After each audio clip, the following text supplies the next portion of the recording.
Hello friends, मैं story teller लेकर हाजिर हूँ आप सभी के लिए एक नई कहानी। नया घर। खुशबू ने नया घर खरीदा था। ये घर जंगल के कुछ निकट था तो गांव वालों ने उसे बहुत मना किया, लेकिन खुशबू की जिद थी कि वो प्रकृति के निकट रहना चाहती है। बस फिर क्या था, वो घर उसने खरीद लिया।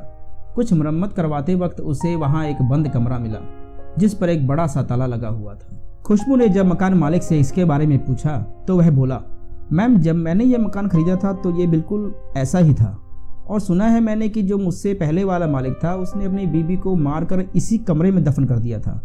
अब ये कितना सच है ये तो कोई नहीं जानता। पहले मकान मालिक ने जब ये कहा तो खुशबू थोड़ा सा डरी। अरे खुशबू जी, अब आपको यहीं रहना है तो आप उस कमरे की सफाई करवा लीजिए। वैसे भी एक बार मैं करवा चुका हूँ, ये लीजिए चाबी। खुशबू को थोड़ा डरे देखकर उस पहले मकान मालिक ने बातों में उलझाते हुए उसे चाबी दे दी। मकान की मुरम्मत और उस रूम की सफाई दोनों हो चुकी थी और इन दोनों कामों में कोई भी परेशानी नहीं हुई। एक रात खुशबू उसी कमरे में सोई क्योंकि वहां से बहुत अच्छी हवा चल रही थी जंगल की ओर से। गाना गुनगुनाते हुए खुशबू बालकोनी की तरफ आ रही थी। हमको मिली है आज ये घड़ियां नसीब से, जी भर के दे हमको मिली। की बालकोनी के पास पड़ी एक लकड़ी की अलमारी से भी गाना गुनगुनाने की आवाज आई। खुशबू ने रुक कर हैरानी से अलमारी की तरफ देखा और गुनगुनाना बंद कर दिया।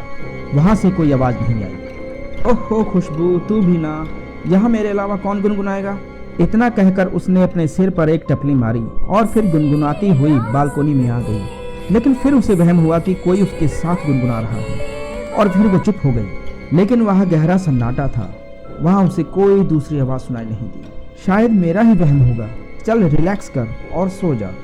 बड़बड़ाती हुई खुशबू अपने पलंग के पास आई और लेट गई। लेटते हुए नींद ने उसे अपने आगोश में ले लिया। नहीं, मुझे मत मारना, मैं जीना चाहती हूँ सुमेश, मुझे नहीं मारना प्लीज। सुहानी, कुछ नहीं होगा, देखना हम दोनों यहाँ रहेंगे। बस एक बार मेरी बात मान लो, मैं शमशान के अघोरियों से विद्या सीख के आया हूँ, तुम्हें वापस से जिंदा कर दूंगा। कहते हुए सोमेश ने अपनी पत्नी की साड़ी ली और पंखे से बांध दी और अपनी अपंग बीवी को जबरदस्ती उससे लटका दिया। सोमेश! सुहानी जोर से चीखी। खुशबू एक झटके से उठ गई और जोर जोर से सांस लेने लगी। पास ही रखे जग से उसने पानी पिया और टॉर्च जलाकर उसने समय देखा। रात के ठीक 12 बजे हुए थे। अचानक हवा के झोंके से खिड़की का पर्दा उड़ा। बाहर का मौसम खराब था और बिजलियां चमक रही थी कि अचानक